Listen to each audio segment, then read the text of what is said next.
ये सखी सखी रे सेजिया पर रोवतावे हमरो जवानी रोवे मन तन हहरत बानी कैसे बताई सखी ओह कर लीला आज तक पेट नहीं हिला बोलम हमको पवना मिला आज तक पेट नहीं हिला बोलम तीन फुटिया मिला मना के का बताई रे आए हाय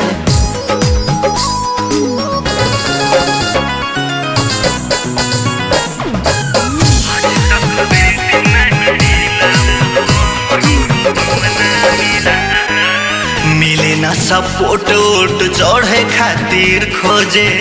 मिले ना पानी सखी से पहरोजे मिले ना सपोर्ट ओट चढ़े खातिर ही खोजे मिले ना पानी सखी से पहरोजे प्रतिभा धरती फूल अभी लेना खिला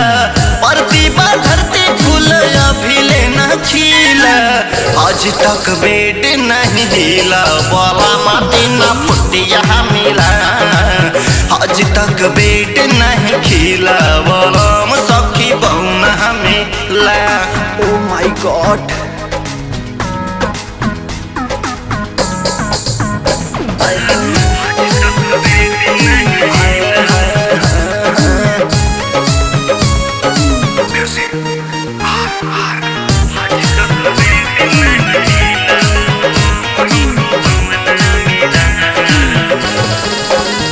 आंसू भय के बागज रे कहानी कैसे बताई पंकज भुट्टा भुट्टानी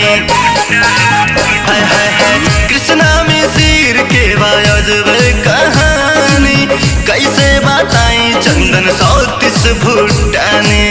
कोई अगुवर तेरा भी दिले दहगा जहल सागुआ देख रबिया सिला आज तक बेड नहीं हिला बलमा हमको पवना मिला